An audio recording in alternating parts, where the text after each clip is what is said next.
रात आधी बीत चुकी थी। हवा में हल्की ठंडक थी और आकाश में चांद कुछ झुका हुआ बादलों के पीछे छिप छिप कर चल रहा था। नगर के एक कोने में एक युवक अपने छोटे से कक्ष में इधर उधर करवटें बदल रहा था। उसका नाम अशोक था। वह बहुत ज्ञानी था, विद्वान था, कई शास्त्रों का अध्ययन किया था, लेकिन एक चीज उसके जीवन से गायब थी, नींद। वह हर रात सोने की कोशिश करता, पर मन जैसे किसी अज्ञात अग्नि से जलता रहता। विचार उसके भीतर घूमते रहते, अतीत के दृश्य, भविष्य की योजनाएं और स्वयं से हजार प्रश्न। उसने औषधियां ली, संगीत सुना, ध्यान की विधियां आजमाई, पर भीतर का कोलाहल शांत नहीं हुआ। एक दिन वह थक कर पहाड़ों की ओर निकल पड़ा। उसे किसी ने बताया था कि वहां एक गुरु रहते हैं, मतल। लोग कहते थे वे बोलते नहीं, पर उनका मौन सिखाता है। वे किसी बुद्ध समान ज्ञानी हैं, जिनके पास आने के बाद कोई खाली नहीं लौटता। अशोक कई दिनों तक यात्रा करता रहा। पथरीली राहें, बर्फीली हवाएं और घने वृक्षों के बीच से गुजरता हुआ वह अंततः उस आश्रम पहुंचा जहां गुरु मतल रहते थे। आश्रम किसी स्वप्न जैसा शांत था। दूर कहीं जल की आवाज आ रही थी, शायद कोई झरना। हवा में चंदन की हल्की महक थी। पेड़ों के नीचे कुछ शिष्य ध्यान में बैठे थे। उनके चेहरे ऐसे लग रहे थे जैसे समय रुक गया हो। अशोक ने गुरु को देखा। वे एक बड़े पीपल वृक्ष के नीचे बैठे थे।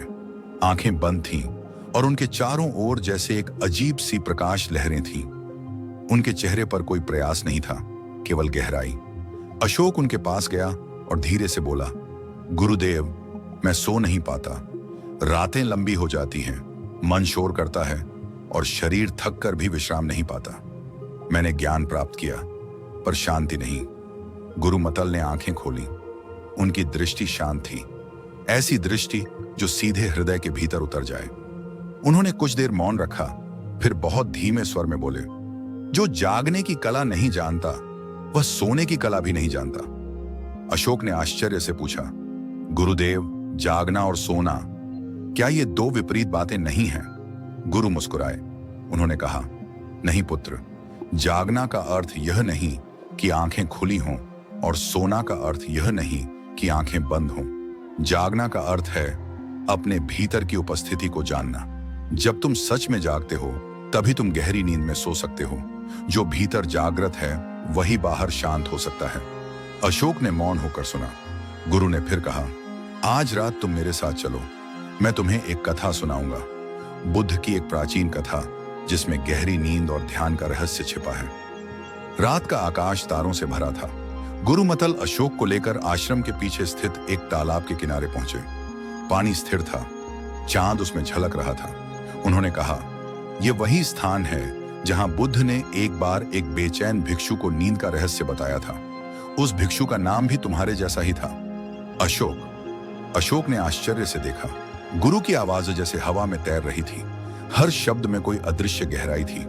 गुरु बोले, भिक्षु अशोक हर रात करवटें बदलता था, ध्यान करता, पर मन थमता नहीं था। उसने बुद्ध से कहा, भगवान, मैं दिन भर उपदेश सुनता हूँ, मन को समझता हूँ, फिर भी जब रात आती है तो जैसे भीतर कोई अग्नि जल उठती है। मैं सो नहीं पाता। बुद्ध मुस्कुराए और बोले, तुम नींद को ढूंढते हो, इसलिए वह भाग जाती है। जो ढूंढता है वह बेचैन होता है, और बेचैनी में कोई भी नहीं सो सकता। भिक्षु ने पूछा, तो मुझे क्या करना चाहिए? बुद्ध ने कहा, कुछ नहीं, सिर्फ देखो, अपने शरीर को, अपनी सांस को, अपने विचारों को देखो। न पकड़ो, न भगाओ। जो कुछ घट रहा है, बस साक्षी बनो। जैसे तुम किसी झील के किनारे बैठकर पानी को देखते हो। लहरें उठती हैं, मिटती हैं, पर तुम देखते रहते हो। भिक्षु ने वैसा ही किया।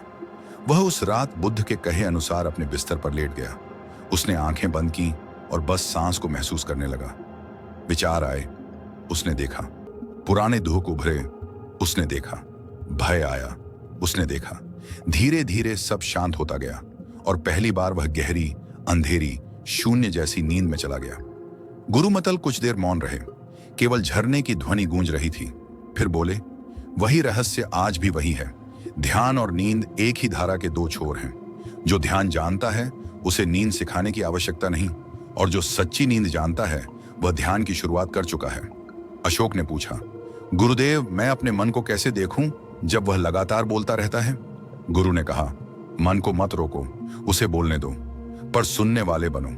जब तुम मन के शब्दों को सुनने लगते हो तब मन स्वयं शांत होने लगता है, क्योंकि उसे कोई श्रोता मिल गया, उसका विरोध बंद हो गया। और जब मन शांत होता है, नींद अपने आप आ जाती है। गुरु ने धीरे से अपनी हथेली पानी पर रखी। लहरें बनी, फिर कुछ क्षणों में थम गईं। उन्होंने कहा, देखो, यह पानी भी तुम्हारे मन जैसा है। जब तुम कुछ पाने की कोशिश करते हो तो हलचल होती है, और जब तुम बस देखते हो तब स्थिरता लौट आती है। इसी स्थिरता में ध्यान है और इसी स्थिरता में नींद। अशोक की आंखें भर आईं। उसने वर्षों तक सोचा था कि ध्यान कोई कठिन साधना है, कोई विधि है, पर आज पहली बार उसे लगा कि यह तो सहज है, बस देखने की कला है।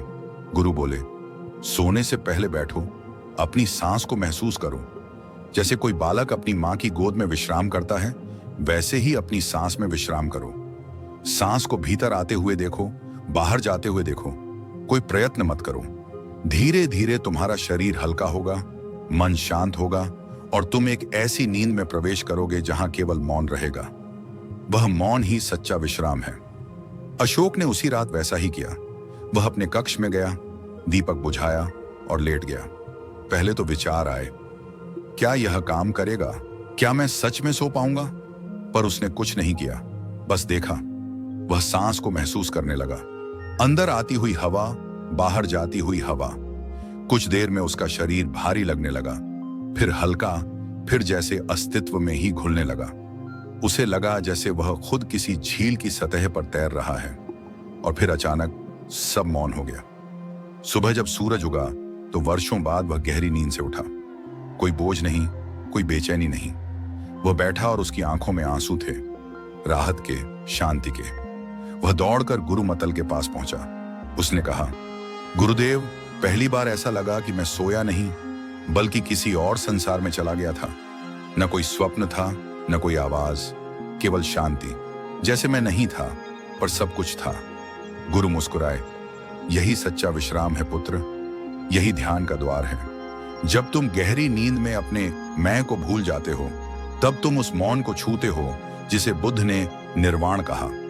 वहां कोई साधक नहीं रहता, कोई लक्ष्य नहीं रहता, केवल शुद्ध अस्तित्व रहता है। अशोक ने कहा, तो क्या हर रात सोना भी ध्यान हो सकता है? गुरु बोले, हाँ, यदि सोने से पहले तुम अपने भीतर लौटो, यदि तुम अपनी सांस को सम्मान दो, अपने विचारों को बिना निर्णय के देखो, तो हर नींद ध्यान बन जाती है। और यदि तुम केवल थकान से सोते हो, तो वह नींद केवल शरीर की होती है, आत्मा की नहीं। फिर गुरु ने कहा, ज्यादातर लोग नींद में भी भागते रहते हैं, स्वप्नों में, इच्छाओं में, भय में। वे वास्तव में विश्राम नहीं करते, लेकिन जो सोने से पहले मौन में उतरता है, वह नींद में भी जागृत रहता है, और वही सच्चा साधक है। उस दिन से अशोक ने हर रात सोने से पहले वही किया। वह न कुछ मांगता, न कुछ सोचता, केवल मौन में सांसों को महसूस करता। उसके भीतर जैसे एक स्थायी शांति का झरना खुल गया। कुछ सप्ताह बाद जब वह गुरु के पास लौटा, तो उसका चेहरा बदल चुका था। पहले जो बेचैनी उसकी आंखों में थी, अब वहां गहराई थी। उसने कहा, गुरुदेव, अब मैं केवल सोता नहीं, मैं हर रात अपने भीतर उतरता हूं। जैसे नींद नहीं आती, मैं स्वयं नींद बन जाता हूं। गुरु मतल ने मुस्कुराकर कहा, अब तुमने नींद और ध्यान का रहस्य जान लिया है। जो सच में सो सकता है, वह सच में जाग भी सकता है, क्योंकि दोनों अवस्थाएं केवल एक ही द्वार के दो नाम हैं, मौन। शाम ढलने लगी। सूर्य की अंतिम किरणें तालाब पर सुनहरी लहरें छोड़ रही थीं। हवा में चंदन और रातरानी की मिलीजुली सुगंध थी। अशोक ने आकाश की ओर देखा। सब शांत था।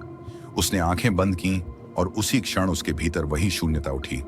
न विचार, न शब्द, न भय, केवल मौन।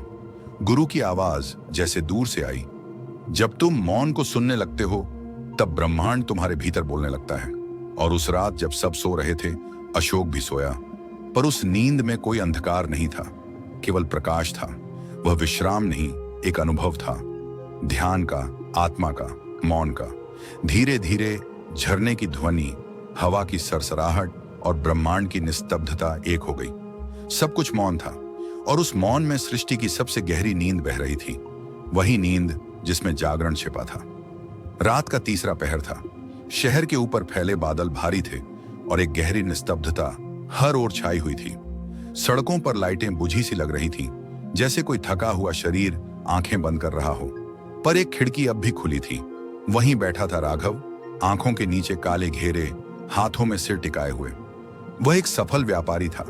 आलीशान घर, प्रतिष्ठा, संपत्ति, सब कुछ था। पर एक चीज नहीं थी, नींद। रातें उसके लिए एक युद्ध बन चुकी थीं। वह लेटता तो मन जाग उठता। हिसाब किताब, योजनाएं, भय, यादें। शरीर थक जाता, पर दिमाग किसी पागल घड़ी की तरह टिक टिक करता रहता। कभी वह सोचता कि शायद यह उम्र का असर है, कभी किसी डॉक्टर से परामर्श लेता, कभी ध्यान के वीडियो सुनता, लेकिन कोई उपाय काम नहीं करता। नींद जैसे उसकी आत्मा से दूर चली गई थी। एक दिन उसके एक मित्र ने कहा, राघव, शहर से दूर घाटी में एक साधु रहते हैं, गुरु अरुण। कहते हैं वे लोगों को सोना सिखाते हैं। राघव हंस पड़ा। सोना भी कोई सिखाता है क्या? मित्र ने कहा, वे कहते हैं जो ध्यान नहीं जानता वह सोना भी नहीं जानता। तुम जाओ, शायद कुछ सीख जाओ। थोड़े संकोच के बाद राघव ने तय किया कि वह जाएगा। अगले ही दिन वह पहाड़ों की ओर निकल पड़ा। रास्ता लंबा था, पर जैसे जैसे वह आगे बढ़ता गया, शहर का शोर पीछे छूटता गया। हवा में एक अलग सी ताजगी थी और दूर दूर तक देवदार के पेड़ों की खुशबू। कई घंटे चलने के बाद वह एक छोटे आश्रम पहुंचा। वहां न कोई द्वार था, न कोई नाम, बस एक खुला मैदान, कुछ कुटियाओं और बीच में एक विशाल वट वृक्ष। उसके नीचे बैठे थे गुरु अरुण, सफेद वस्त्र, शांत आंखें, जैसे किसी प्राचीन झील का जल। राघव उनके पास गया और बोला, गुरुदेव, मैं वर्षों से सो नहीं पाता। नींद आती भी है तो स्वप्नों से टूट जाती है। क्या आप मुझे सिखा सकते हैं कि शांति से कैसे सोया जाए? गुरु ने उसकी ओर देखा। कुछ क्षण तक कुछ बोले नहीं। उनकी आंखें जैसे सीधा उसके भीतर उतर रही थीं। फिर उन्होंने धीमे स्वर में कहा, तुम सो नहीं पाते क्योंकि तुम जागना नहीं जानते। राघव ने चौंक कर पूछा, क्या मतलब गुरुदेव? गुरु ने कहा, तुम्हारा मन कभी वास्तव में जागता नहीं, वह हमेशा भागता रहता है, अतीत और भविष्य के बीच। जब तक तुम उसे देखना नहीं सीखते, तब तक वह थकता नहीं, और जब तक वह थकता नहीं, तुम सो नहीं सकते। राघव ने कुछ नहीं कहा। उसकी आंखों में हल्की थकान थी। गुरु ने कहा, आज रात मेरे साथ रहो, मैं तुम्हें दिखाऊंगा कि कैसे सोना है। रात ढलने लगी। आकाश में तारे झिलमिला रहे थे और हवा में हल्की नमी थी। गुरु अरुण ने राघव को पास बिठाया। उन्होंने कहा, पहले सांस को देखो, भीतर आती हुई, बाहर जाती हुई। उसे बदलो मत, बस देखो, जैसे कोई बच्चा समुद्र की लहरें देख रहा हो। बस देखने की क्रिया, कुछ मत करो। राघव ने आंखें बंद की। शुरू में विचारों की भीड़ थी। उसने महसूस किया कि हर सांस के साथ कोई ना कोई स्मृति उठ रही थी। पिता की आवाज, दफ्तर का तनाव, भविष्य की चिंता। वह सोचने लगा कि क्या यह सब बंद होगा कभी? पर गुरु का स्वर आया, मत लड़ो, बस देखो। धीरे धीरे उसके भीतर कुछ बदलने लगा। सांस गहरी होने लगी, शरीर हल्का, जैसे कोई अदृश्य बोझ उतर रहा हो। विचार अब भी थे, पर वे जैसे दूर के बादलों की तरह लग रहे थे। दिखते थे पर छूते नहीं थे। गुरु बोले, अब कल्पना करो कि तुम किसी शांत नदी के किनारे बैठे हो। पानी ठहरा हुआ है, तुम्हारे विचार पत्तों की तरह तैरते जा रहे हैं। उन्हें रोकने की जरूरत नहीं, उन्हें बहने दो। राघव के भीतर कुछ और गहराई आई। उसे लगा कि वह सच में किसी नदी के पास बैठा है। हवा की ठंडक, पानी की गंध, सब महसूस हो रहा था। उसके मन की हलचल धीमी हो गई। गुरु ने कहा, अब महसूस करो कि नींद तुम्हारे पास नहीं आ रही, बल्कि तुम स्वयं नींद की ओर जा रहे हो, जैसे कोई बच्चा मां की गोद में लौटता है। कुछ क्षणों बाद राघव ने कहा, गुरुदेव, मैं कुछ महसूस कर रहा हूं, जैसे मैं गायब हो रहा हूं। गुरु मुस्कुराए, गायब नहीं हो रहे, लौट रहे हो, मन की सीमा से परे, अस्तित्व की गोद में। और फिर सब मौन हो गया। राघव का सिर झुक गया। उसकी सांस गहरी थी, चेहरा स्थिर। वह पहली बार बिना किसी प्रयास के, बिना किसी औषधि के नींद में चला गया। गुरु अरुण शांत बैठे रहे। चांदनी उनके ऊपर गिर रही थी। उन्होंने धीरे से कहा, यही ध्यान है। जब मन समर्पण कर देता है तब नींद आती है, जब नींद आती है तब चेतना विश्राम करती है, और वही विश्राम ही सच्चा ध्यान है। घंटों बाद जब राघव की आंखें खुलीं तो सुबह का उजाला फैल चुका था। वह ऐसे हल्केपन से उठा जैसे जन्मों की थकान उतर गई हो। उसने गुरु के चरणों में सिर झुकाया। गुरुदेव, ये कौन सी साधना थी? मुझे तो लगा कि मैं कहीं खो गया था, पर फिर भी सब महसूस कर रहा था। गुरु ने कहा, तुमने पहली बार सोना नहीं, अपने आप को देखना सीखा है। जब देखने वाला और देखा जाने वाला एक हो जाते हैं, तब चेतना विश्राम में जाती है। वही गहरी नींद है और वही ध्यान। राघव बोला, क्या मैं यह हर रात कर सकता हूं? गुरु बोले, हर रात नहीं, हर क्षण कर सकते हो। जब भी तुम सांस को देखते हो, तुम लौट आते हो। जब भी तुम अपने विचारों को बिना निर्णय के देखते हो, तुम भीतर उतरते हो। फिर चाहे आंखें खुली हों या बंद, तुम ध्यान में हो।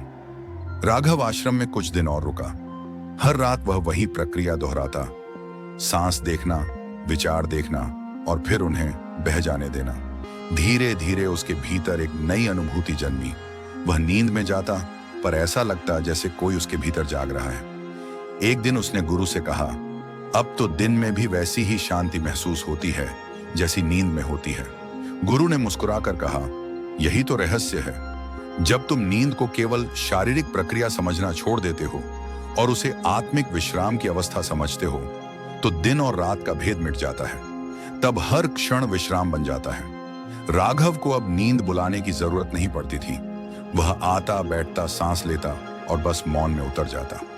उसके मित्र जब उससे मिलने आए तो उन्हें लगा जैसे उसका चेहरा बदल गया है। पहले जो तनाव था, वह अब किसी गहराई में विलीन हो चुका है। उन्होंने पूछा, राघव, तुम्हें कौन सी दवा मिली?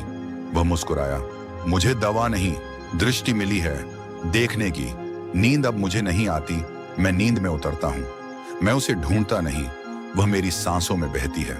समय बीतता गया। राघव अब शहर लौट आया, पर भीतर वही शांति थी।